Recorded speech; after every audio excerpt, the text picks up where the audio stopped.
what have I done to be bullied today, other than have great Neville. takes? I don't Neville. understand. Neville's what you did. That's the biggest. Yeah, Neville. Sour grapes. But we've been going for the last 4 minutes. Oh, good. I'm happy that's all there. It's good background There's a cold content. open. Yeah. Yeah, there. Hopefully that's a clean enough take to work with. Welcome everybody to the season 15 recap. Yeah, we're still bitter over over the tier list, as you can see. What? Tier list went 5. Well, with me today we have. Hello, everybody. I'm one of your hosts, a geeky writer. I'm Crimson Maroon. And I'm Sprinks. And if you look up Cheap Seat Critic Podcast on the interwebs or wherever you want to look it up, even in an obituary, hopefully not, you'll find us on TikTok, Twitter, Instagram, Facebook. We got LetterBox. We got visual side of things on YouTube and Rumble. Yeah, share it with someone. It'd be great. Got any more hot takes you want to share about your Harry Potter perspective, Crimson, while we're on the subject? Well, you just opened the floor to anything.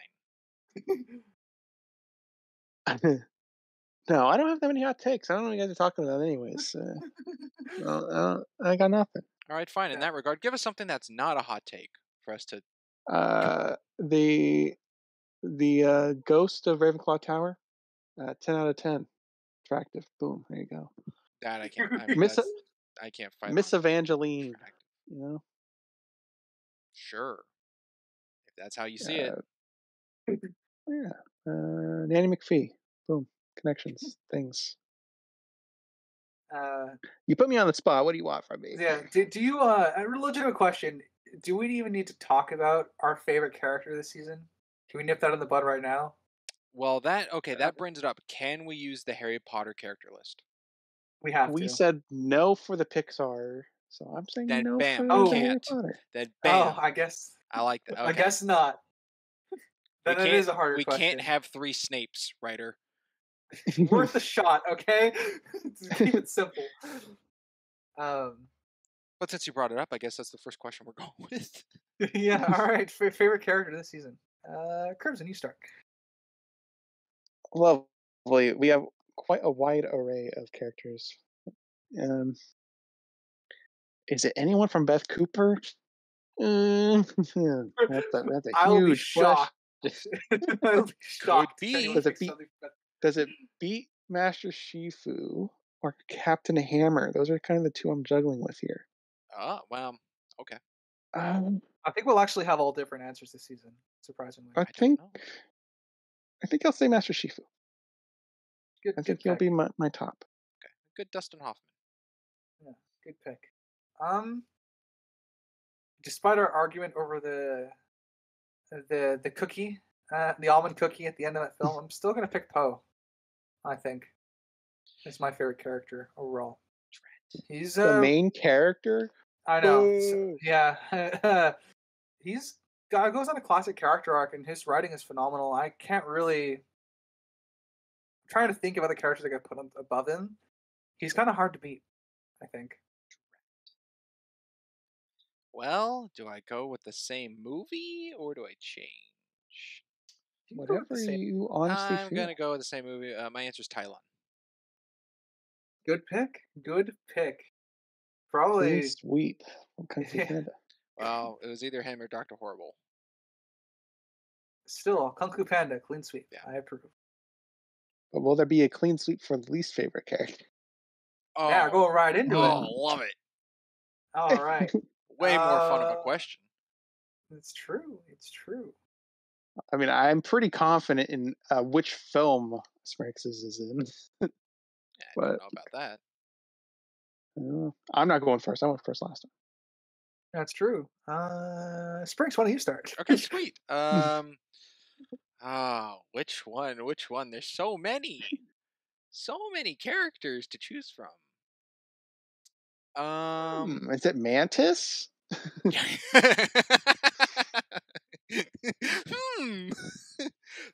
That's actually tickling. Funny enough, I can't remember his name. It's Oh, it's Dennis's friend, Rich. Rich. There we go, Rich.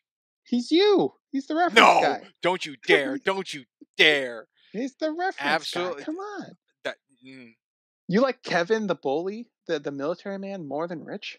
Yes, Rich annoys You me. like Dennis more than Rich? Dennis has a situation at hand and sees a difference in the girl he likes. Yes. I see. It's just because of something I can't say on the podcast, isn't it? Hey, just because you relate to Neville, I mean, lower him down. He got you there, Crimson. He got you there. Let's see. I'll go next. I'll make Crimson go last. He earned it. There's a lot of solid characters this season, to be honest with you. It's kind of hard for me to pick a least favorite for me right now off the top of my head. I might go with a character that has the least going on for them. And I think, just by virtue of everything that's going on around them, it might be Monkey from Kung Fu Panda. Oh. Wow. I thought he was going to say Alex West. Okay. Double Kung Fu. That's fine. Well, the thing about Alex West in Tomb Raider, he still has a purpose to serve with the story. Monkey's just there. Yeah, Monkey's just there. That's why I feel so bad. This is a tough one. It's an interesting season to pick a least favorite. Are you going to say Mantis? No. No. I'll say Dr. Horrible from Dr. Horrible. Oh, come on, Yikes. Crimson, give us a break. You can't. Neil Patrick Harris. Is that the character? See, it's the actor. It's the hatred of the It's actor, tied. not the character. No. Intrinsically tied. Yeah. All right, Neville Longbottom or Dr. Horrible? What is this? Some sort of recap or something? Crimson, there's a clear answer for this one. There is? Yes. Yeah, I'll take Neville over Dr. Horrible. Good. Thank you. Good. Oh my god. Jeez. But that shows how low Dr. Horrible is. All right, I gave you guys a bone. Are you happy?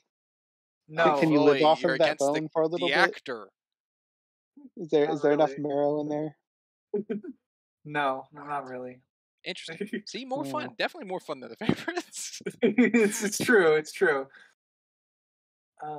There's your hot take for you that you asked in the beginning. yeah, it's true. Yeah, I guess if you really don't like Neil Patrick Harris, you wouldn't like Dr. Horrible. He's like front and center. Yeah. Well, yeah, he's Dr. Horrible. Crimson, what's your favorite? He's horrible. What's your favorite Neil Patrick Harris movie or role that he's done? I guess How I Met Your Mother. Barney. Okay. It's Barney. He's got some good moments in that.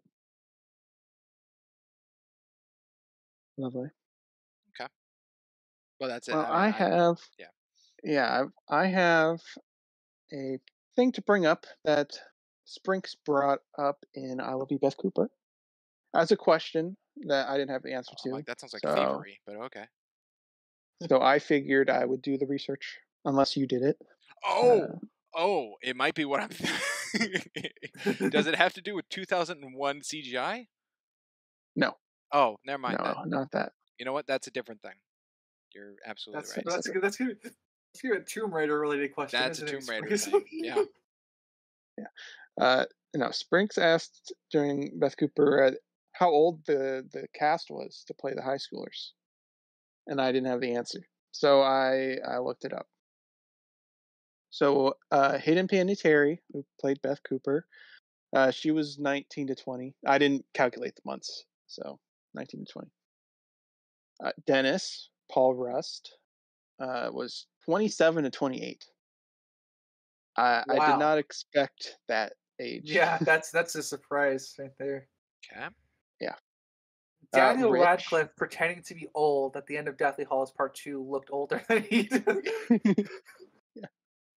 Yeah. Rich, played by Jack Carpenter, was 24 to 25.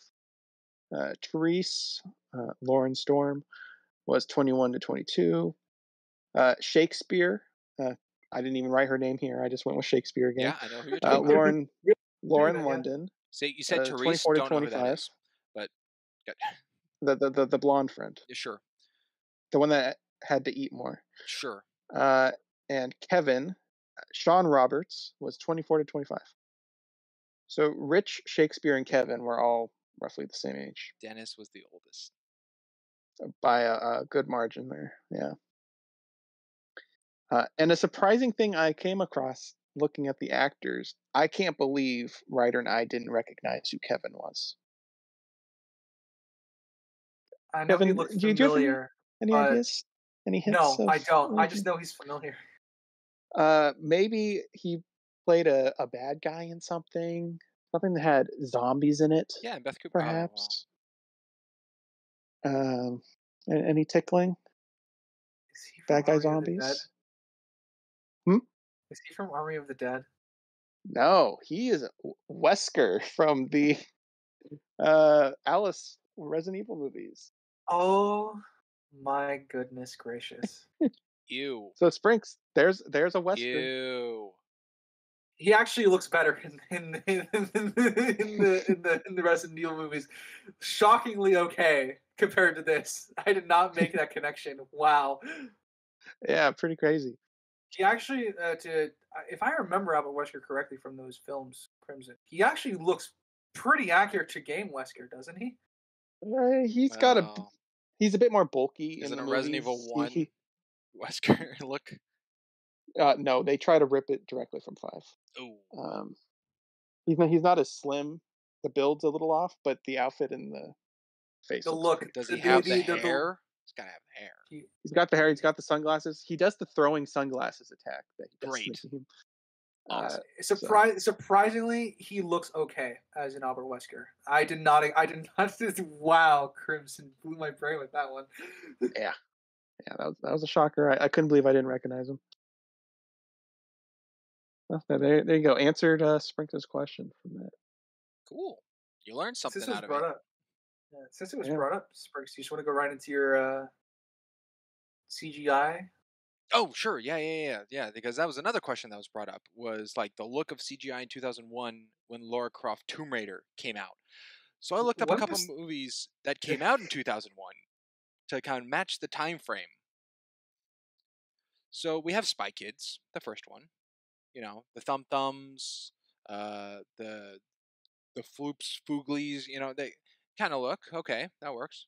Keep us evil, help us, save us. We got one that Ryder will probably be on, that Crimson and I not, but you know, it's called Jurassic Park 3. Okay, some of that looks pretty good for the time. CGI. 2001. Yeah, there's some CGI usage in there. It's not all practical.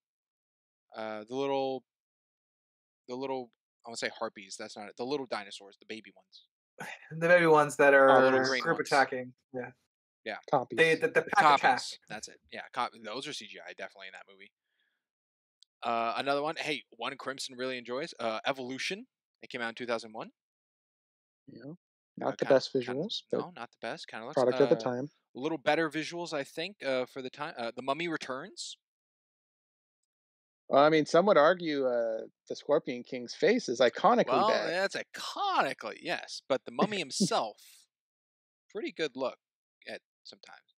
I think the only it's been so long since I've seen Mummy Returns. I think the only really bad CG with the Mummy himself as the character is, I think, when he does the face in the storm. Or is that? No, he does the face in the water. The first one, the water's in the second. Yeah, it's the face in the water. That's the only really, really bad one. A little more examples I have is AI, artificial intelligence. That had some CGI. That looked pretty good for its time. Fellowship of the Ring. I could say phenomenal. Pretty good. And lastly, funny enough, a little on the nose, Harry Potter and the Sorcerer's Stone. Yeah. Got some good stuff. Can't but notice you didn't mention Halloween Town 2 Calabar's Revenge. No, you know, that escaped my list because one could say that is actually worse than Tomb Raider. Well, yeah, you want to bring up all the examples, not just okay. I'm sorry, Calabar's Revenge.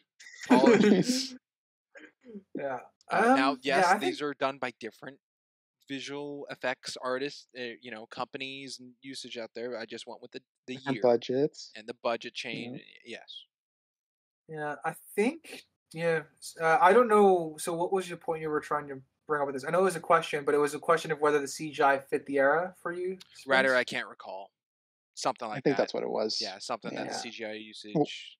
Was it bad yeah, for the time, Yeah. or yeah. was it acceptable? Having listened to most of that, with like Lord of the Rings being on the higher end of that list, I think Lara I Croft think Tomb it's Raider in kind of I there. think it's passable.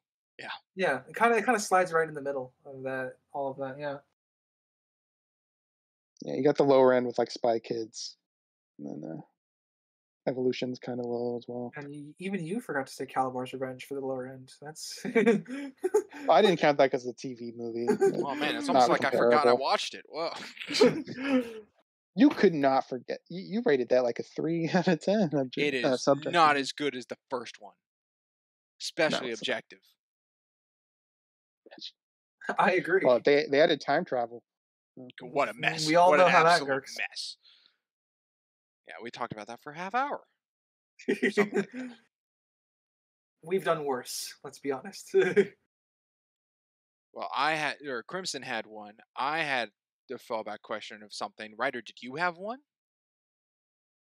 I don't remember if I did. I don't think so. Like a question to do some research on everything. Yeah, something like that. And follow-up questions like that. I don't think I had any follow-up questions based on what we did. Um, That's And okay. you change I ratings? mean, ratings. change ratings. Now that's a thing. I am dropping Kung Fu Panda from a 9 to an 8.5. I On did what? sit on objective. There we go. Because they're both the same score, just to clarify. Just to clarify, I think the absence of the 5 at the end really does affect them as characters, and since I view that's enough for me to drop it a half a point because character work is usually what's worth the most points on my scale. 99.9% of the time. I haven't even found the 1% of the time where it's not yet. Hmm. um, and I think that's it. Looking at my ratings again. No, everything else makes sense to me. So I guess I'll take questions on my ratings if anyone's got wondering why. Uh, in general, or for your Kung Fu change? No, in general. Ryder, I Oh, don't. All your ratings make sense to me. Even that Dr. Horrible and Laura Croft are the same subjective. You gave your history on Laura Croft. yeah, the only one that was surprising at the time was your subjective For interest in Beth. Beth Cooper. Yeah. The six did surprise me because Yeah. I don't know if I said it in a video, but I did pick Beth Cooper to aim for a lower group average movie pick, and I wanted to see your guys' thoughts on it. But that was a surprise. I was not expecting a 6. But you did Yeah. explain why it was a 6, so innately it's not weird, just a surprise. Yeah. Like I said, there was surprisingly the film had stuff to say, and once I got past the first 25-ish minutes to half an hour, the movie really picked up. Yeah, I guess the only kind of surprise rating I see is actually on Crimson's end, is that Dr. Horrible Sinlambog and I Love You Beth Cooper are identical in his ratings. Yeah, it turns out they are. Uh, there was a rating I was considering to change going into the recap, but I decided not. And I was going to raise Beth Cooper 0.5 objectively, but I've decided against it because I did go back and listen to our coverage, and I think there was enough negatives to keep it at a 7, which is I mean, you're unfortunate. only a 0.5 higher than Ryder and I, Yeah, which I see is pretty darn but close. yeah, but we also have different scales typically. Yeah, But which is a question Frank, you and I have been coming close recently with a lot of our which stuff. is, one could say, scary. It's pretty wild that Yeah. you guys both had the same Tomb Raider rating, to be honest.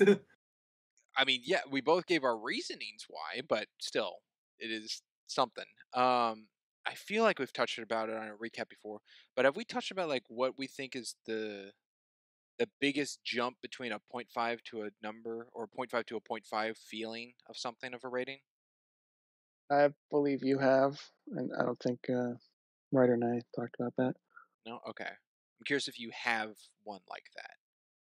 Like, do Where they? I was felt very strongly about moving a point 0.5. Well, no, but do all your point 0.5s feel equal to their placements, or does one to another, for example, 5 to a 5.5, feel like a big jump in a change? Like, do any feel like a big jump?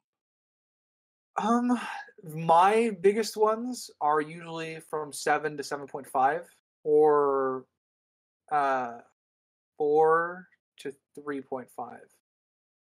3.5. Because I view 4 to 7 as kind of like the average area. If you land in there, you're technically still average, like 4 being the lowest end of average you can be. Once you are out of those areas, that's when you start trending towards good, like, actually being really good, and we're trending towards being really bad. So I guess those would be my point 0.5 biggies. Okay. Mine would be the ends of the scales, so the 9.5 to 10. 9.5 to 10, yeah, that type of deal on both ends, good and bad.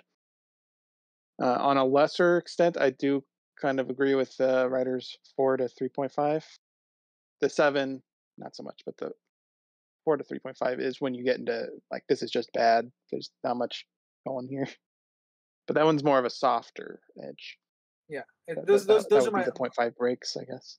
those are the point 0.5s you're more likely to see on the podcast. So that's why I brought it up. My soft edges, I suppose, between 4 and 7. Okay. My I And I guess a again reminder I of get yeah, yours. I guess I've already said it, but mine's 6.5 to a 7. To me, I think that's just like a jump from something like being passable or fine, okay, to good. So, That's fair. Well, since we're currently talking ratings, I'm going to say a surprise rating uh, or observation, because that's usually the question. But this is a surprise rating to probe on, unfortunately, Sprinks, because writers all make sense this season. shocking. So uh, it was your Tomb Raider one. That one really got me. Your objective 4.5, because it is very rare for you to go under a 5 objectively on anything. In fact, it has only happened 5 other times, and we've covered nearly 90 things at this point. So that's a pretty small amount that you value as equally bad or lower than Tomb Raider objectively. So I wrote them down, and I wanted to see if you feel like they are Ooh, comparable comparison. or Ooh. not. Okay, nice. Yeah. So 4.5, which would be equal objectively to Tomb Raider, Cranks, and Left Behind. Those are both 4.5s. Okay. 4, you got Dominion and Rides Again. 3.5, Velma, and 3, Mars Needs Moms. Yeah, I'll while Huh. you're thinking, Sprinks, I'll give Well, my thoughts a little bit on it. well, In the sense of, the only one that immediately comes to mind that might be, and those were all objective. Those were all objective. Okay. The only one that slightly sounds like it might change is Marcin's Moms. Everything else seems in where it should be.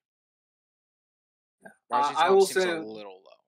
the rating I did expect from you, Springs, I did expect a 6 to a 6.5 for you when we covered Tomb Raider.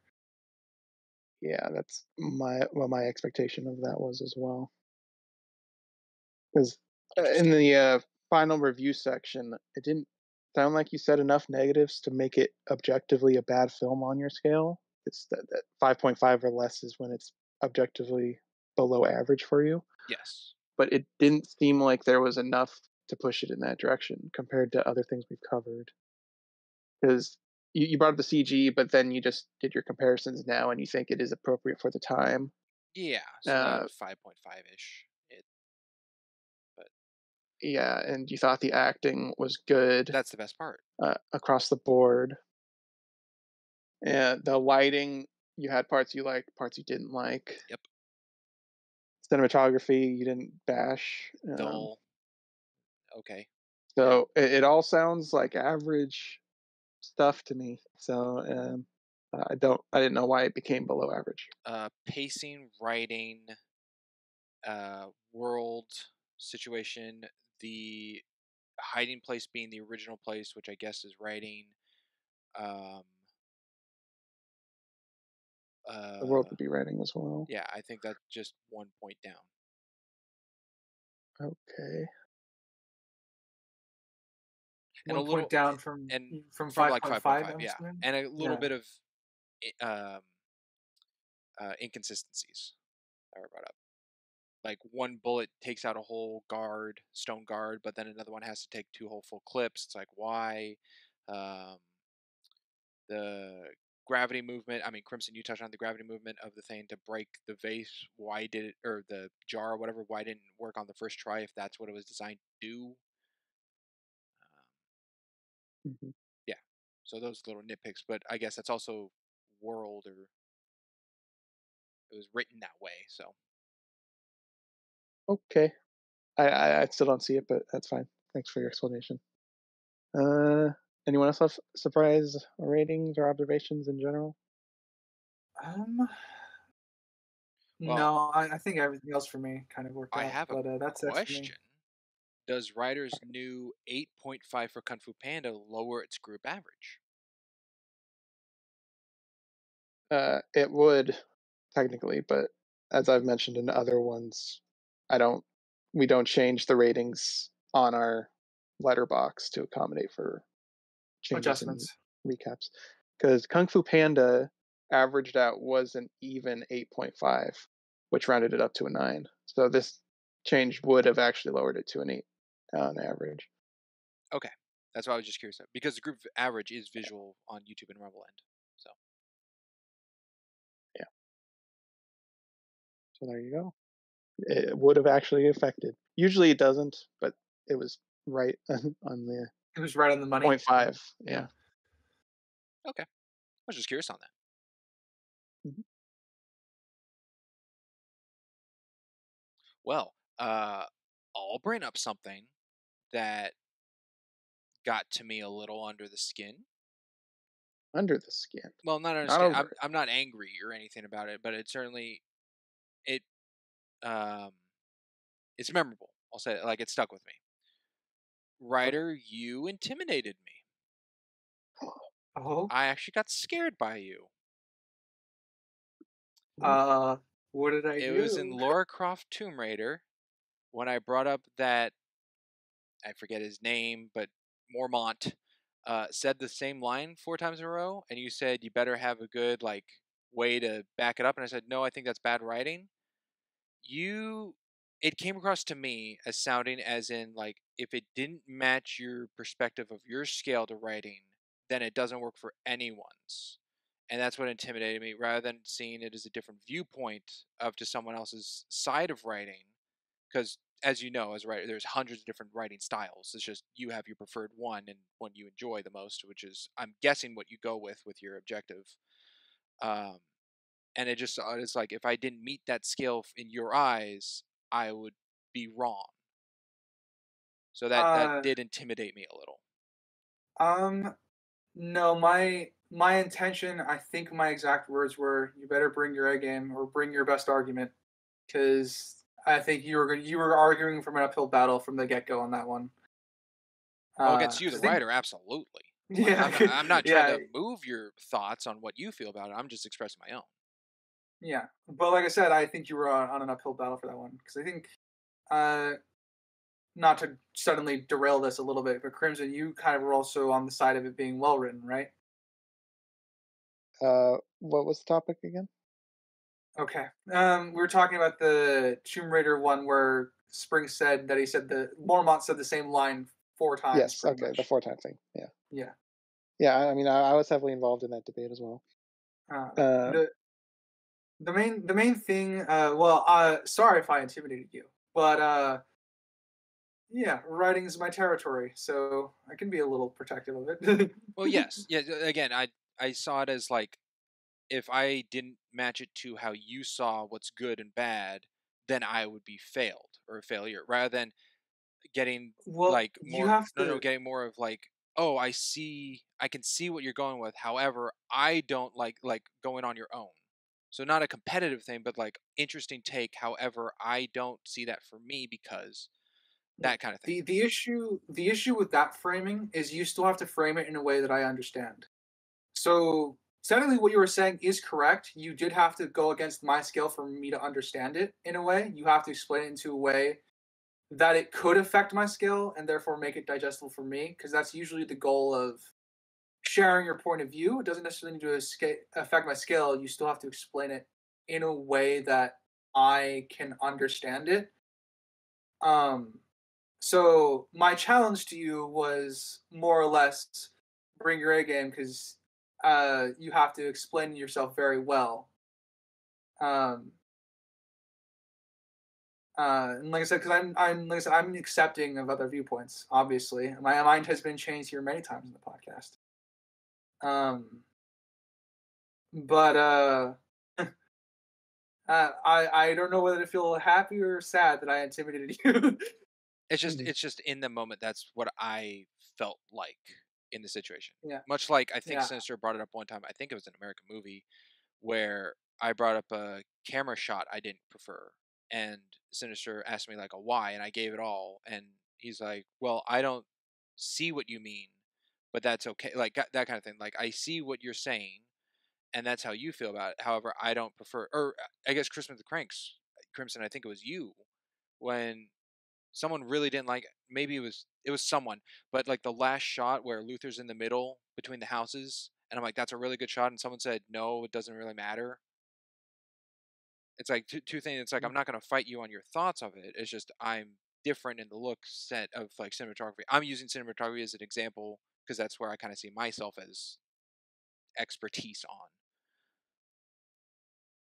Well, I'm gonna plug my headphones in. Okay. I'm gonna let you know, audience, if that stays in, do not bash on Ryder for what he just said. That was not meant to be rude. Yeah. Like I even know that context. That was not meant Yeah. to be mean to me. Yeah. Sorry. Yeah. No. That was. I did catch most of it. Can you repeat your last sentence? The last bit was on like Christmas the Cranks of I really like the shot where Luther's in the middle of the snow, like between the two houses, and I forget who. Maybe it was Crimson or someone, and I think it was when we were doing the bracket banter and past recap where they said I don't care or don't really like it because of the context of the film or like what's going on, which I'm like that's okay if that's how you see it, but that's not how I see it. And it's like I don't need to fight you to get to my viewpoint. It's just like an acceptance. Oh, okay. Are you saying that? It just seemed when it came to writing, when I gave something that's against yours, it wasn't like, oh, that's interesting. However, I'm in disagreement with you because it was more like you didn't meet my standards, so it's not right. That's the difference I saw in it, which is it's just a way to see it. I mean, it's not meant to be mean or, antagonistic against anyone in any form. It's just that's in the moment how I felt. Can I interject? Yeah, go ahead. Yeah. I have an example, and I don't want this to sound what's the word I'm looking for? Harsh? Not. I'll say mean spirited, but that's not exactly what I'm looking for. Is like we have a movie or a shot of an ant walking across a bridge, and you're like, it's really cool that we get to see that tiger cross the bridge. Is it not within our ability to say, no, that's not a tiger, that's an ant? It sounds like you want us to say, we understand your point of view of it being a tiger, but we see it as an ant. Can we not say things we believe to be true without having to coddle certain things like that? I guess so. I mean, if you, I don't yeah, know. in that example, you see it as an That ant, seems then you like see it in as an any ant. scenario. I guess the easiest example I can think of that's kind of in the same vein, Springs. The reason we discuss color theory is mostly for me to kind of poke fun at Crimson, because he doesn't really see color theory Oh, he's when it comes colorblind. to Yeah, he's colorblind to color theory. yeah. But there's a reason why, like, you know, uh I'm trying to find best to phrase this too. Um I get the intimidation factor. Um and you can have a viewpoint on anything and you can share that viewpoint. But the point of the podcast is to express your viewpoints in a way that not that to a way that the other people on the podcast can understand it, and in a way the audience can understand it. Yeah, or So again, it falls onto like that happens all the time with me. We know yeah, that. We've all heard yeah, that. And Um, if yeah. And that was and the reason that's kind of the angle I'm highlighting with is because that's more what I was referring to when I was challenging you to do your best, pretty much. Uh, I wanted you to bring your A game because I wanted you to because I was going to bring my A game too. And I mean, you hear me debate other people on the podcast, obviously, all the time. I had a long debate with Sinister. I've debated Crimson over romance many a times. It's debating is not meant to be mean spirited. It's a way to share perspective in a way that it can be allowed to change, if that makes sense. yeah, no, So it touched on your point of writing. Writer, i.e., everyone sees that. But I just took it as it seemed. I can see it was like a thrill of like, ooh, touching on my subject, great, awesome. I can't wait for this back and forth debate. But I saw it as like competitive situation. all Um, right. so Um I'll say this as your friend. I think the competitiveness is something that you made up for yourself. I didn't feel competitive at it at all. very much could be, yeah. Yeah, I'm not saying it's a bad thing. It can be easy to fall into that. That's one of the main. That's one of the easy things to feel trapped in is making it seem like it's competitive. Obviously, I'm sorry if you felt that way. That was not my intention to make you feel that way. My intention was to, like, all right, you're gonna have your say, I'm gonna have mine, then we're gonna have a back and forth because we have a very clear disagreement on this. And the idea behind debates is to explore that disagreement to the basic line of the idea. Um, I guess what's the best way to phrase this? In general, the point of debating is to get to your base ideology. Why do you believe a specific thing, or why do you have a specific viewpoint ultimately? And debate will can be a prolonged activity where it can feel competitive because that's unfortunately what a lot of debates turn into. It feels like the zingers like just get one shots over each other, that sort of thing. When in reality, the idea is to just get to the base core of your artistic perspective. So the reason I was holding you to a high standard is because you do incorporate writing into your um, scale. So with what writing you do incorporate into your scale, I do hold to a standard in the sense of I want you to be able to. I want to get to the core of what you value in the writing parts of your scale, if that makes sense. So I'm sorry you felt threatened. Obviously, it's not my intentions.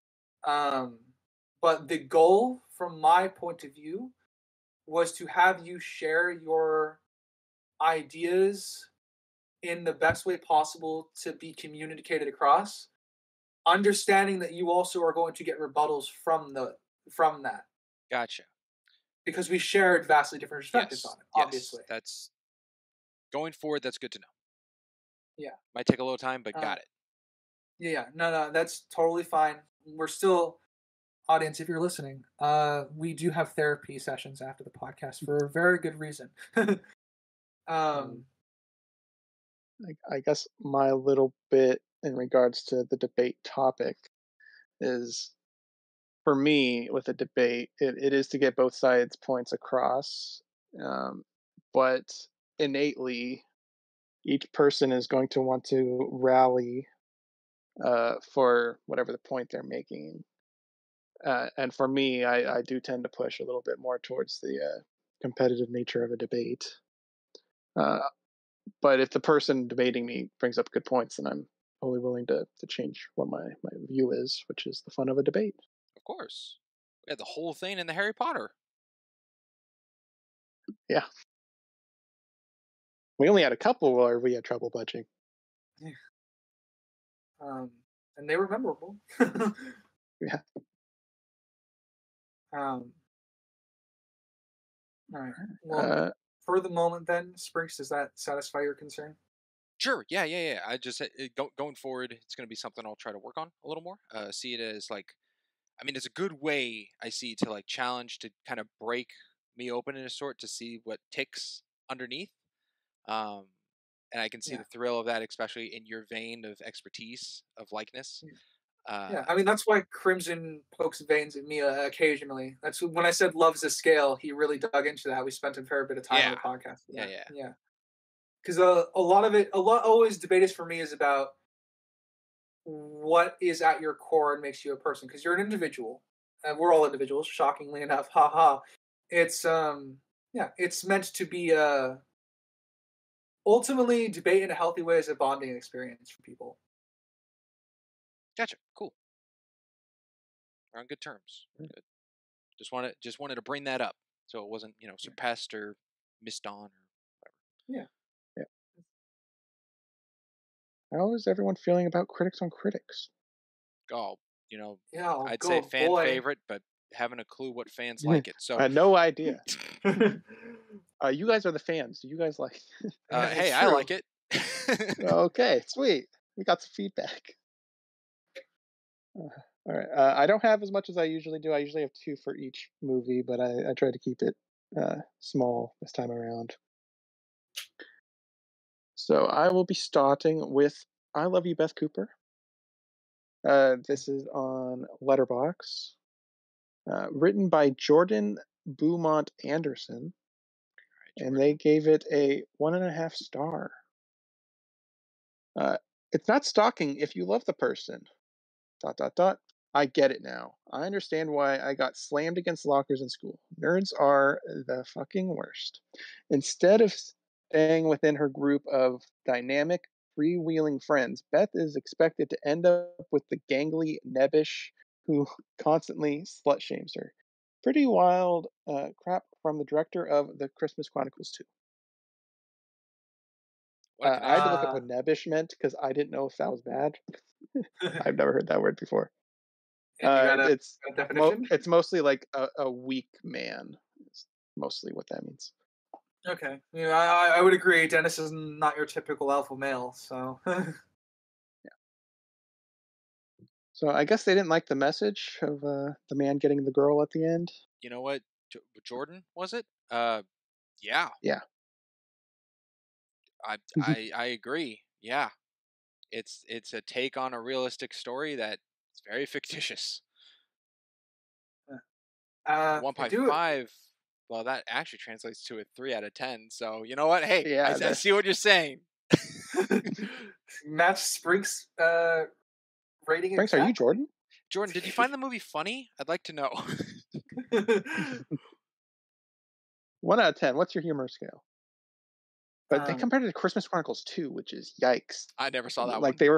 They were phrasing that like from the director of Christmas Chronicles 2. That's a terrible movie, from my opinion. Yikes. But it was a simple review. Yeah. It's definitely a take. I'm trying to think of. I don't think I agree with it fully, but I understand at least the perspective he's bringing to it. Because obviously I get the principles in play. I get the principles in play. Yeah. Yeah. All right. Got one more Beth Cooper one. This one's also on LetterBox by Charlie Carroll. I'm gonna guess 5 out of 5. Yep, opposite direction. Beth, for all these, I actually did go through a good chunk of the middle ones, and you'll see in some other ones. 5 out of 5, 10 out of 10. I don't know how everyone else isn't rating this 5 stars. The amount of times I laughed during this is crazy. The characters are all so funny and real, and this movie feels so nostalgic, like 2009. Yes, Hayden Panettiere is so cool. I love everything about this. It's so cute the whole way through. The start was cringy, though. Literally love this. It made me feel so happy. Oh, only the Will start. be rewatching and the ending. OMG. Hmm? Oh boy. Hey I think Charlie, Sprint has. I think Sprinks is. Charlie, if you got recommendations on comedy movies, I don't want them. Thanks. But it's 2009 nostalgic. Come on. To Charlie, Literally love this. Made me feel because so it's happy. funny. It's not funny. It's not a funny movie. They even said the beginning was cringy, It's which funny how not funny makes it it sound is. like it shouldn't be perfect. I don't know. I certainly don't think it's a 10 out of 10. That's for sure. Nor do I. But yeah, most of the comments seem to mostly direct towards the humor, not the actual movie plot or anything. So That sounds good about on them, right. I suppose. I will Humor, say, I guess, hey, is I've been in an aspect of it. situations much like this where my humor is different from the people around me. That's fine. You know, if you find it funny, that's good for you, Charlie. Way to go. Go. It's not my cup of tea. Great. I should have looked at Charlie's other ratings. Oh Of well. comedy movies? Yeah. Up next, Kung Fu Panda on Rotten Tomato by Jacob T, who gave it a half star. 1 out of 10. Oh. Yeah. All right, This Jacob. movie is terrible. No message, no characters. So There's this is the just review. wrong. I don't know if they're a troll or not, but I feel like it's a heavy in a message. Did Jacob watch it with a blindfold and the movie on mute? That would be the question. only way to walk away with that, right? I'm like, if you What a listened take. to everything, you'd still get characters. If you watched it without volume, you'd still get You'd a still get message. So How can you watch that without taking a message out of it? That's the whole movie. It's finding yourself, it's a believing in very yourself. thick laid on message. Yeah. And they do it So, twice. Jacob, maybe you need to watch it again. They do it with the soup and the dragon scroll. Yeah. And there's a heavy message in the second one, and I don't know if that Whoa, hey now. Careful. maybe Jacob hasn't Jacob explored may the have franchise. stopped. Yeah. He's like, there's no message here. I can't watch the second one. He probably got like. Actually, you can't even get 2 minutes in because they give you a message in the first 2 minutes. Never mind. I don't know when he stopped. It was. Hey, Jacob, maybe give it another go. Maybe Yeah, with give it another someone try. around, like a friend or a spouse or Anyone, family member, human, someone around to kind of go back and forth with on. a human would Might probably be. might raise it to a 2 for you. Who knows? Jacob reviewed it March 6th of 2024. So maybe they were trying to watch it in Hey, Jacob, preparation for the maybe new one. another go. I know it's fairly recent, but how about give it a maybe? All right. Another Kung Fu Panda, Rotten Tomatoes by Samster 1471. 1.5, so 3 out of 10. A little bit higher than a half star. The only DreamWorks film to date I hate. Kung Fu Panda came highly recommended and did not live up to its bidding. Ridiculousness can mean funny, but in this instance, failure. Every joke falls flat, and the characters are very average, with the only positive being its score. Instead of locking Tai Lung in prison, why not just incarcerate the whole movie instead? Wow. Okay, they came at it with some points, so kudos on that. I'm curious what their favorite DreamWorks movie is. It's probably Megamind 2, or might be. Megamind versus It's Doom certainly could be. Patrol. Yeah, maybe. I'm just could be. Throwing it out there, yeah, that's Um, fair. Could be Shrek Hmm. 3. I mean, you see more in it than Jacob did, but It's true. True. I don't see all the characters as average. There certainly are some, but not all of them. There's definitely some characters in that film that are average. There are some that are pretty good. At least they made their points. That's all we can ask for. It's true. You're a good review writer. Just get better at watching films, I guess. that's your take. I just don't agree with your take. It's okay. We are going back to Letterbox for Dr. Horrible Sing Along blog by Joan 2000 or Joanne, however they want to pronounce that. 2 stars, 4 out of 10. No capitals, because I always have to point that out. Hadn't seen this in a decade, but it's probably one of the clearest examples I can think of a film that belonged entirely to a cultural moment and has aged really poorly now that the moment has passed. With how the awkward nerd guy wants a cute girlfriend, but she goes for the dumb jock instead, stuff evolved into incel and alt-right stuff. This movie can't really be watched now without some level of, holy crap, you really made this? If this came Wow. out today, there'd be 1,000 think pieces up on Medium tearing into shreds. They worded that terribly. The Bad Horse bit is really funny, though. That's a little sad to hear.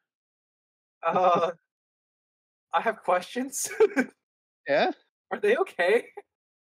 They don't sound okay. It's full of incel and alt-right stuff. Joan, you know, okay, you know what? I understand. It's because he changed into the red cloak at the end, the red jacket, the red outfit. Maybe. He red pilled. Yeah, exactly. That's the symbolism. I can't believe I missed the color theory, Crimson. I can see. But yeah, why don't we talk? I'm like, the biggest point I can see of Joanne saying is like, after a decade, it doesn't look as good, or like doesn't hold up. I can see that. I mean, low budget. That makes sense. Made internet miniseries kind of. I mean, that makes sense to me. But yeah, I can respect him for a decent score, though. 4 out of 10 after that bashing. A hint of integrity, I think, from them. Yeah, 4 points to Bad Horse. Not the worst review that we read for the No, I still can't get Jacob out of my head. All right, the last one we have, and this is for Tomb Raider on IMDb by Henry Menendez 83. 10 out of 10, with the title of the review being excellent action adventure. It's an adventure action, actually, Henry, but that's fine. You can be forgiven for that discrepancy. The review being probably the best film based on a video game. That's the top of it, and that is the reason why I picked this, because I when found this it come out? When do you write this? August 2014. So okay, it is missing out on some current gems. It is okay. Like that. That helps. That's what I'm saying. The date really. It does. The date really helps. Yeah. Mortal Kombat's been out at this point. The 90s one. Yeah. I will continue the review. There's still more. Oh. Yeah. This movie received mixed reviews. It seems to me that critics in general were too hard on this. For the genre, it's a great movie. The plot is quite and kind of you. What? The plot is quite the kind of you could expect a hunting treasure archaeological adventure like this. Got it. Quite the kind of plot you can expect. Yeah. The action sequence were good. I guess it's just one. And the acting were above the average. Angelina Jolie and Daniel Craig did an amazing job. One can forgive some flaws as long as you can take into account the source material. Something spectacular to me that seems to have been passed unnoticed is the cinematography. The lighting of the sets and the visual looks of the film both stand alone for themselves. You actually read this? Enough reason Henry to get a blue. Or are you just getting to me? No, this is an actual review by Henry Menendez.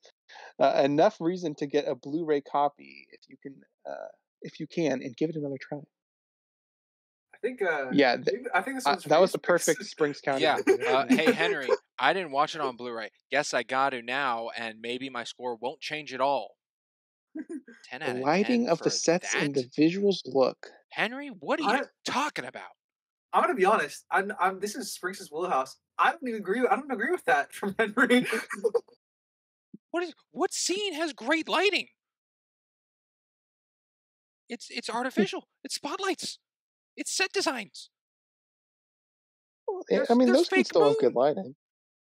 well, then we have different takes on what good lighting means, which is fine, Henry. You can have your own. I'm not. That's okay.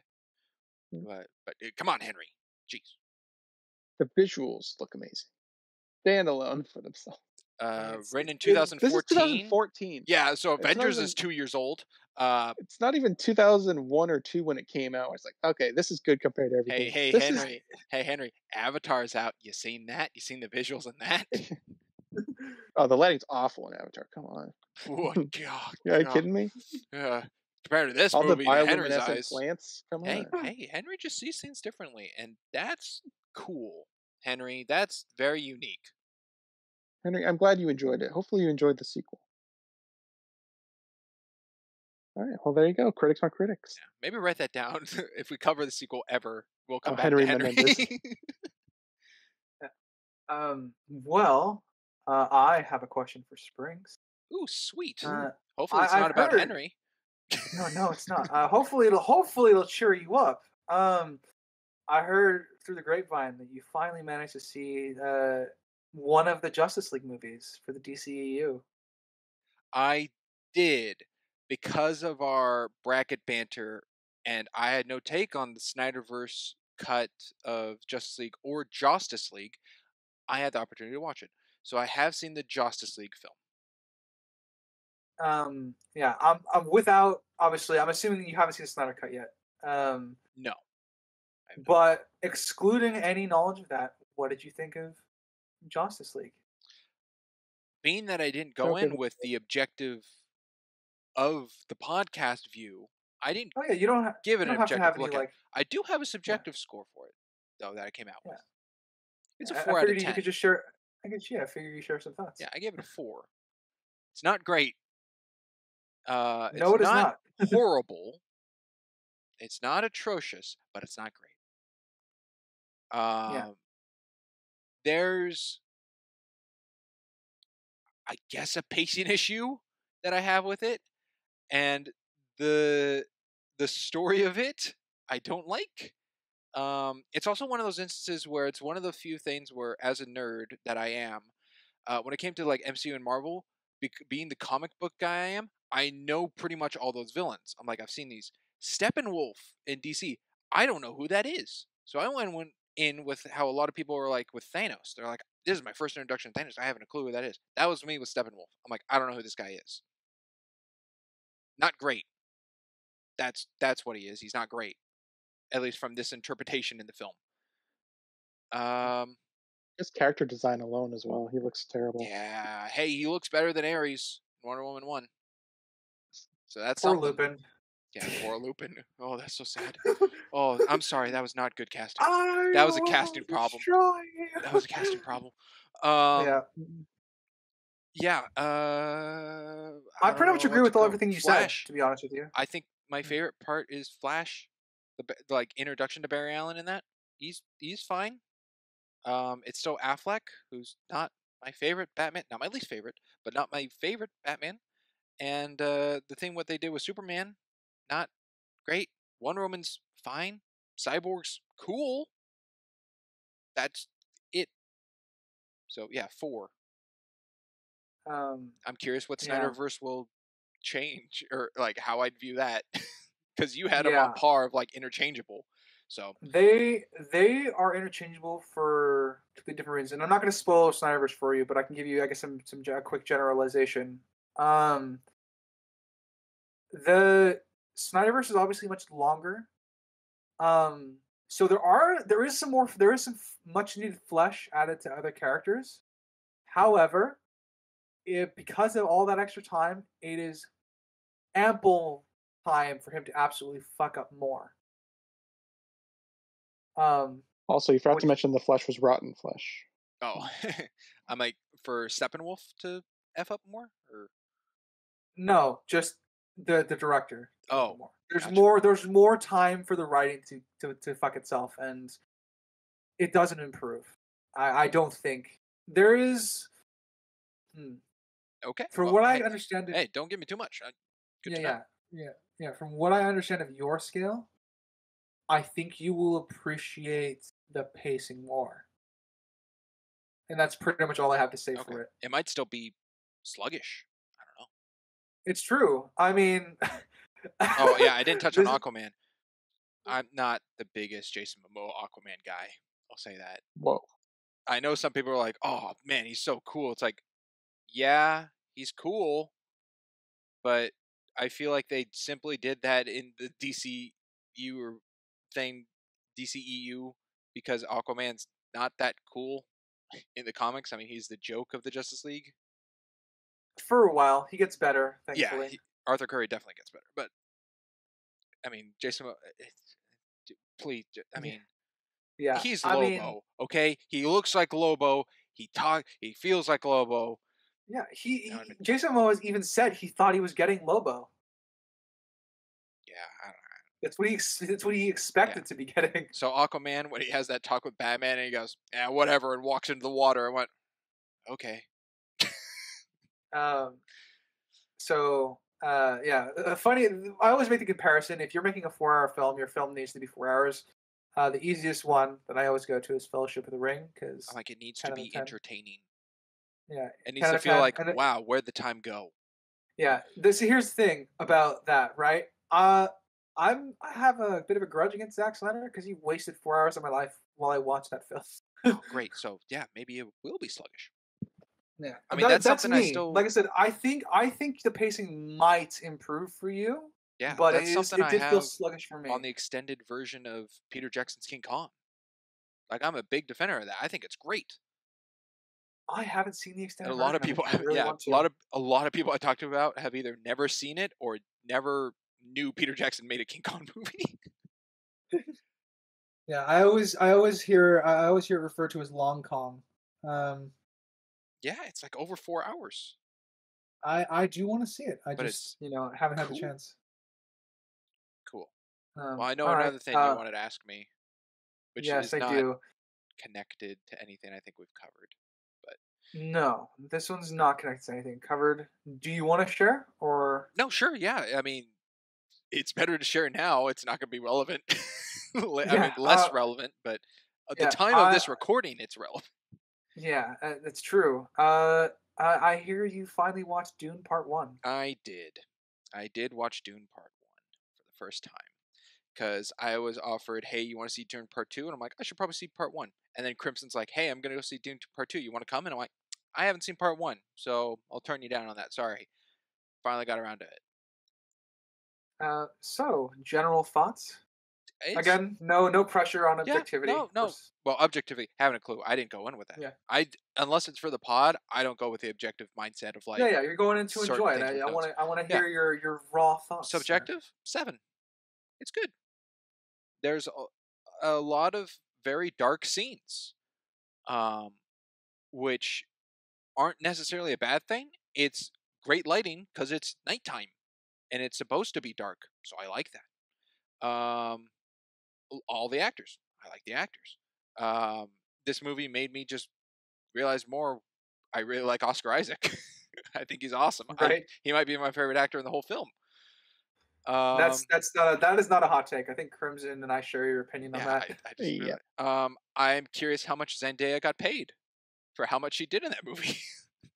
And probably more than any of us have made in our lives combined. Yeah, probably. Yeah. Those who say it's the next Star Wars, I don't see that at all. Like, people are like, "Oh, this is gonna be the whole new Star Wars." Like, oh, I don't see that. It possible to be big, but yeah. Yeah. I won't spoil anything Yeah, for the part people two who for say, you. 10 out of Obviously. 10s, don't see that. Yeah, I wouldn't give it a 10 out of 10 either. I hear part 2 is better. That's all I know. I guess. Oh, the biggest question is like I really thought you'd enjoy Greg Fraser's cinematography. Yeah. So There's some really good yeah, shots. I like it when he comes over the hill and he sees the city. I don't want to spoil it for those who haven't seen it, so he comes over a hill and sees the city at night. If that helps. I like that shot. Bright night. Yeah, there's a few good. There's a If few that good helps shots. you, the context of what's going on in the film. A lot of people, I feel like the whole spice section of like the excavator and the first worm situation, I feel like that whole scene could be taken out of the film. I'm glad it's not. I like that scene. Yeah, I don't. Yeah, it'd be hard to find someone who would want to take that out, I think. But I can totally see if that whole scene's taken out of the film, I think the film can still go on. I don't know how much that adds. Yeah. It's more focused on Paul's like vision questing and his first experience like actually setting foot in the deep desert. Yeah. Which is important for the future of his character. Yeah. There are a couple of things I did like, which really stood out. First off, they're humans. They comment that they're humans and they talk about the humans, which Star Wars doesn't do. So these are humans, which is good to know. Secondly, with all the names of the planets and the cities and all of it, I think it's just funny they're called Paul, Duncan, like just these normal names. I just found that tickling. You gotta. That's true. I kind of enjoy it when they have simple names and everything else in the universe is complicated. It makes the hero subconsciously you're more likely to kind of follow them because they have a simple name that you can say compared to something that's elaborate and like fantastical. Yeah. Atari, I guess. Yeah. Yeah. Or On. Okay. Well, shots fired, but well deserved. That's a one way to kind of bring it back to the pod here because we touched on that briefly in the bracket. So. Yeah. Cool. Sweet. Are you guys up for a segment? Dude, I'm excited for a segment. Sweet. Yeah. Hit me with a segment. Yeah, because last time we did the number game, I think, in season 14 recap. This time we're doing trivia tag, which was the first segment we did way back in season something. I can't remember. Exactly. It's the one that had Stranger Things, I think, because we changed we updated the looks of the avatars in YouTube and Rumble. So anyway, trivia tag. It's going to go back and forth between Ryder and Crimson.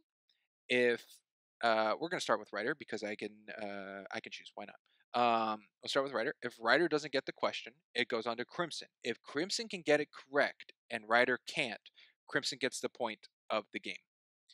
If Ryder on his question gets it right, we move on to Crimson. If Crimson doesn't get his question right, goes on to Ryder answer. If he gets it, we're good. If neither one can answer the question, we move on. And no points. Sound easy enough? Yeah. Yeah. All right.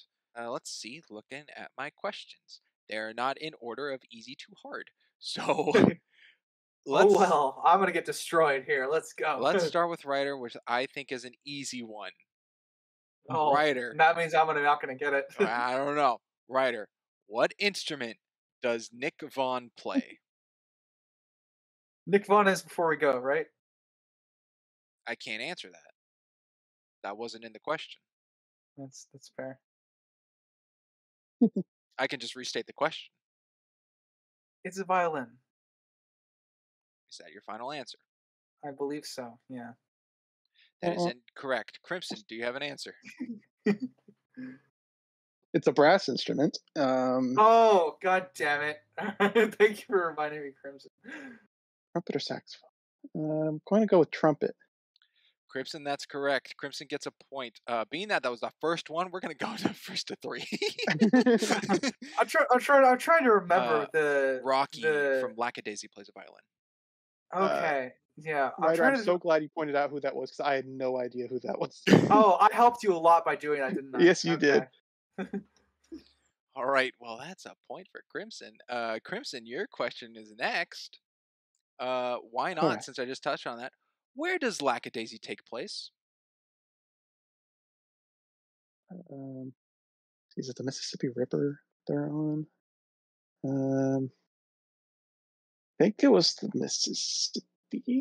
Shoot, they had the whole song based off of what the river was. I'll say Mississippi, but I'm not confident. That is incorrect. I'm sorry. Ryder, to you. Good grief. Gotta pull up my fucking geography thing in my brain. Shoot. Mississippi would have been my first guess too, but obviously since that's not correct, I'm not gonna fucking pick that. I get Well, a I mean, very Crimson's this correct. is It not is my the Mississippi River, yeah, it is this but Mississippi River, but I'm trying to think of Oh, it I feels think like I the got it. Chicago it feels like it's Chicago, but that's wrong too. I know it's wrong in my heart of hearts. Hmm. Hmm. I don't think the Chicago's in the Mississippi. I'm trying to think of the major cities along the Mississippi. I know St. Louis is one. I know. yeah, crazy. I threw these nerds a geography question. Yeah, I know. The thing is, like, I can think of St. Louis. That's pretty much the only one I know that's on the Mississippi River off the top of my head. So I'm gonna go with St. Louis. Final answer? Yeah. That is correct. It's St. Louis, Missouri. Oh my god. Point for Ryder. A clarifying question: are these questions written from back when we first did this, or is there a mix? Mix. Okay. You want a question from way back? Why not? This one will be between whoever's closest, and if Ryder, you get it on the head, you just get the point. So, Oh boy. how many songs are in Guillermo del Toro's Pinocchio? Okay. All right. Give me a second. Clarification: vocal tracks, or... singing songs, soundtrack, not score. I have like an idea. It's just whoever gets the closest Uh, number. I think I'm gonna settle on 5. I know I'm sure that's wrong, but I'm gonna settle on 5. Final answer? Yeah. Incorrect. Crimson? Mine was 7. That was also incorrect, but Crimson gets the point. It was 10. There's 10 songs in that? There's 10. Wow. I guess I don't remember that movie. I am Papa. That's the one I remember. Papa. Chio Papa, Mia Papa. It's time to say farewell. Yeah, there's 10 songs. Okay, point for Crimson. Crimson's at 2. Ryder at 1. All right. First to 5? Nope, it's first to to 3. Next question goes to Crimson. Hard one, easy one. Hard one, easy one. Oh, Crimson loves quotes. Let's give him a quote. Oh, thank you. I appreciate it. Hey, Crimson, which character says, "This isn't a joke, this is military, this is SEAL stuff. I saw it on Discovery Channel." Oh, what?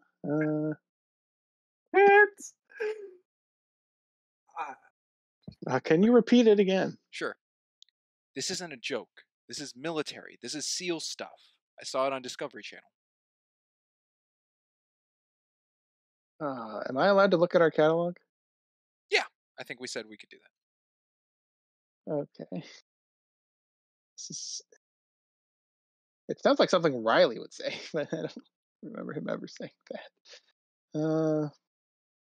I feel like I would know that. Riley? And that would be embarrassing from National Riley Treasure. Cool.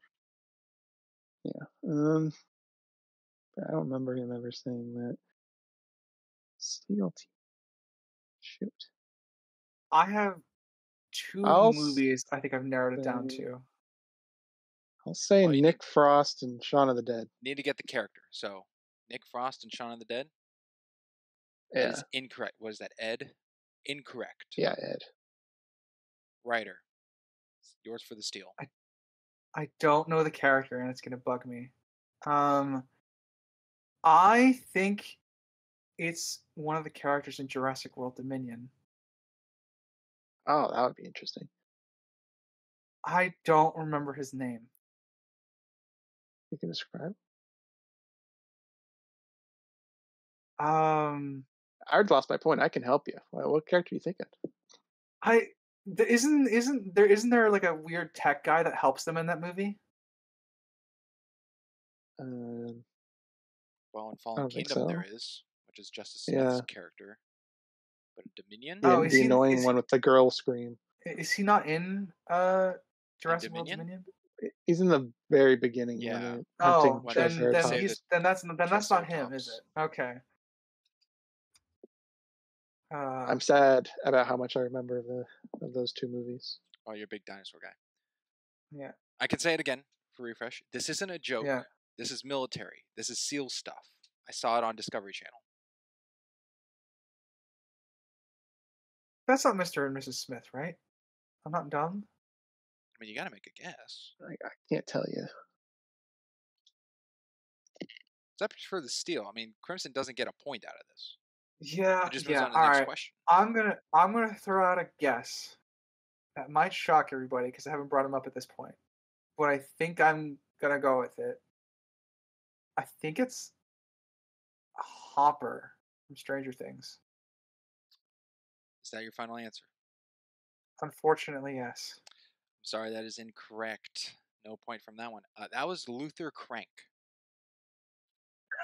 Yeah, okay. I don't remember that film at all. When they're looking out the window. I can hear Tim Allen saying that, though.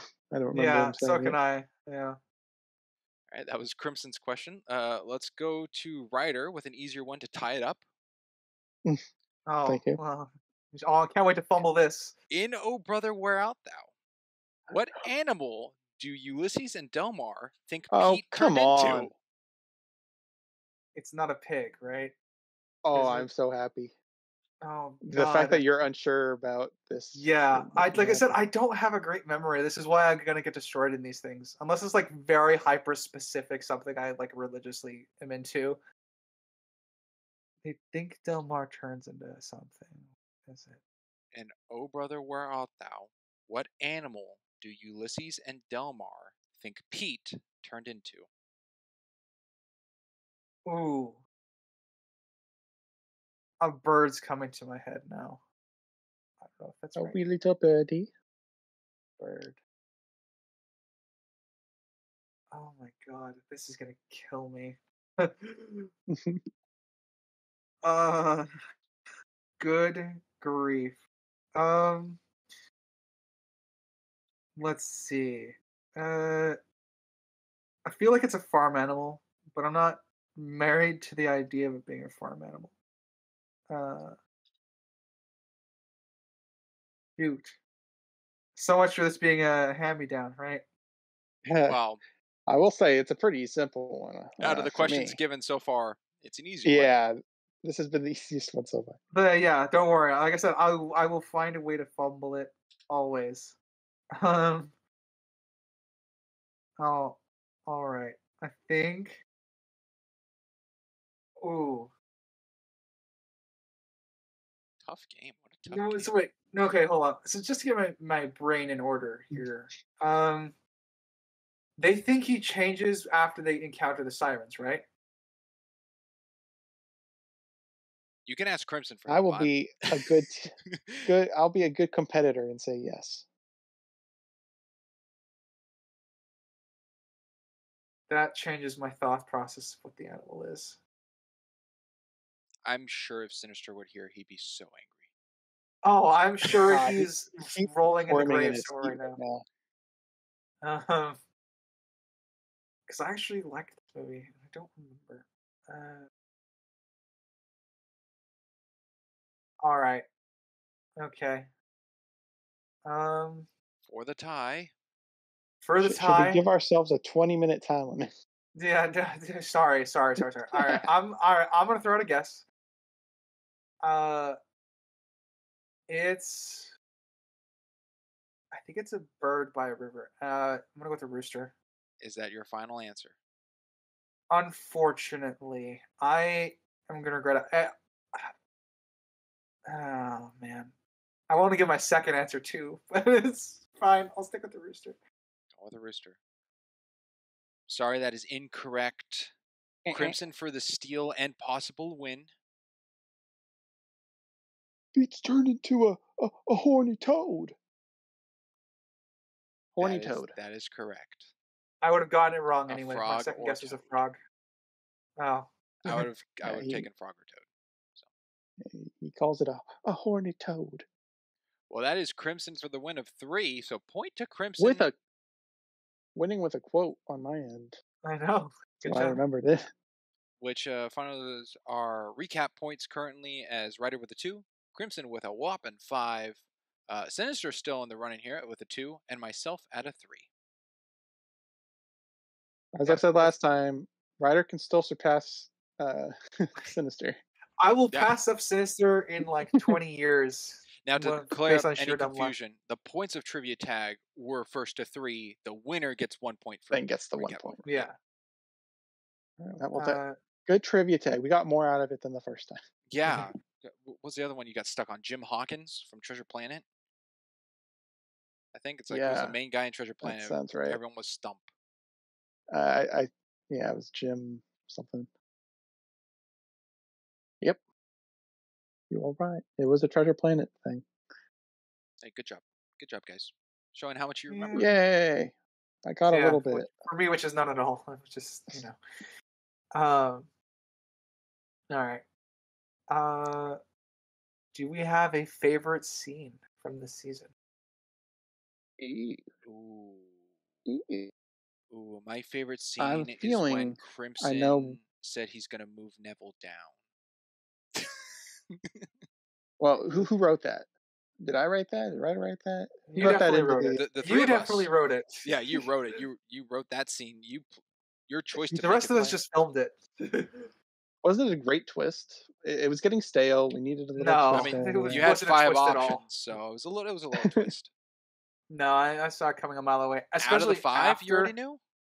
Yeah, especially after we said we would be a little miffed if Neville. I knew exactly what he was going to do.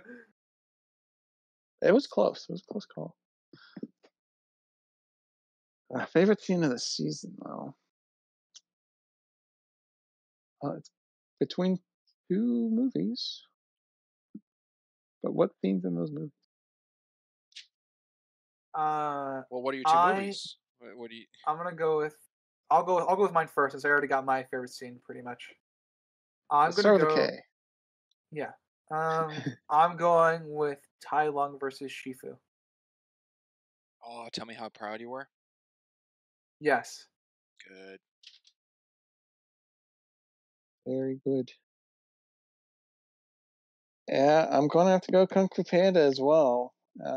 But I will go with the Tai Lung escape, even though we brought up a lot of flaws. Oh, that had some flaws. It's still a great scene. Still an enjoyable scene. And Springs. And don't be afraid to say Kung Fu Panda. No, I'm going to go with the song My Eyes in Dr. Horrible. I knew it. In my eyes. Or the transition montage. Yeah. Depending on who you ask. Yeah, montage. What a thing we learned out of that, where the definition of montage has montage. Yeah, which is where we reject reality to substitute our own. Whenever you get a definition and the definition is using the word, you have to reject reality at that point. That's the rule. I just really like it how it shows all 3 of our characters in one song piece, and the feelings of both Penny and Dr. Horrible, and even Captain Hammer, and the gag in the back. I just think it's great. Good pick. All right, least favorite scene. No Beth Cooper love. Come on. Here comes the Beth Cooper love, probably. Yeah, exactly. Yeah, the problem is I can say a scene. Only one scene. Can't say a movie. So many choices. You really love the teeth breaking part. No, Beth Cooper. Well, who's up first? Who's going? Inverse. So Springs, you're up first. Okay, great. The backstory of towel whipping.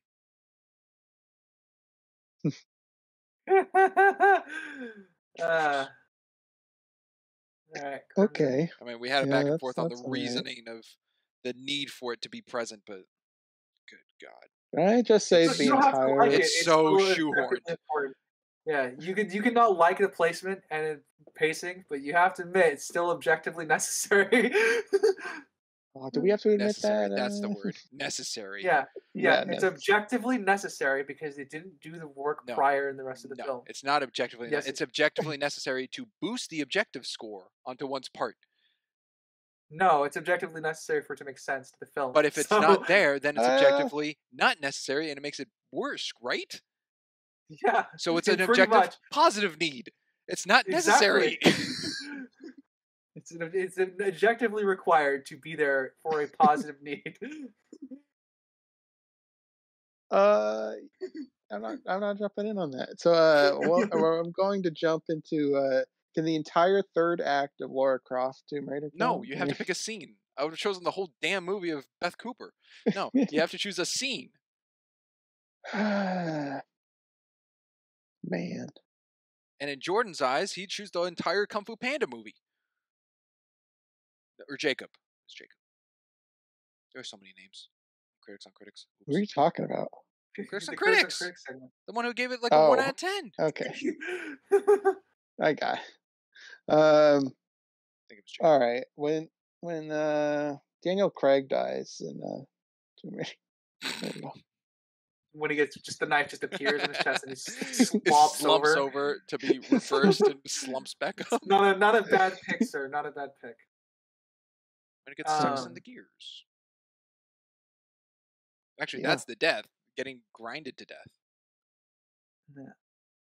I think my least favorite is probably the tooth thing in Olivia Beth Cooper. That is surprising. I thought you were going to say the speech. You hated the speech. Oh, I hate the speech, but would that not be your least favorite? I guess the tooth is worse. I'm trying to remember what the tooth thing is. Or he opens up the bottle because Beth opens it with her teeth, and he his tooth gotcha, and spits the thing. Yeah. See, at least that sets up the film. Then that was the teeth is just the tooth thing is just unnecessary. Yeah, well, I mean, whatever it is, surprised. I'm happy to surprise you. Wow. Unnecessary and a negative objective. Oh man, therapy's gonna be great tonight. Probably. Sweet. Any other questions? No, just the standard ending one for me. Well, I have a great answer to that one. All right. How do you think the season went as a whole? Would you like me to tell you?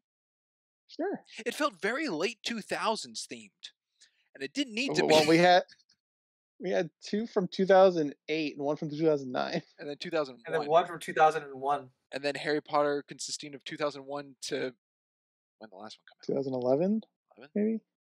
Very 2000 themed. It's true. Yeah, I enjoyed the season. I think the tier list is probably my favorite, though. Tier list is fun. It was very long. Yeah, I don't know if I've touched on it, but the Pixar tier list has been my most re-listened to thing we've done. I'm sure the Harry Potter one will probably be up there with it. The baseball draft has been my most listened. That's a funny one. Yeah. Mine is probably Shaun of the Dead and Willow. Ooh. The Willow Show? Willow Show. Yes. Oh. That's good. I'm my favorite moment of the Willow Show one is still not realizing the army was real. At the they just disappeared at the end, right? Yeah, that's exactly what happened. It was a fucking issue. Hey, so sorry for those who want to see the show that you can't. Yeah, so it's no longer it's available. It's exclusive content, but you can hear us talk about it. Yeah, our pod honestly, is not. You can listen to that. Right. Yeah, and we have so many screenshots that other people probably don't have. So there you go. It's true, and also, we're probably more entertaining than the show itself. So possibly, that's I'm willing to put my foot down on that one. But yeah, it was just interesting how this season was not themed, but turned out themed. Yeah, it's true. What did you think of the season, Crimson? I think it was okay. Nothing. I enjoyed Kung Fu Panda. Obviously, that Subjective 8 childhood film. I did like the tier list probably the most out of everything in the season, but it was as you can tell from my subjective score.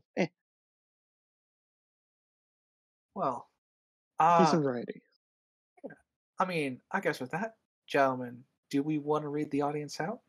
Sure. In this take the hint way, ladies and gentlemen, and everyone from that rainbow spectrum in between, please hold your attention to the podcast crew who will demonstrate the safety features of this aircraft.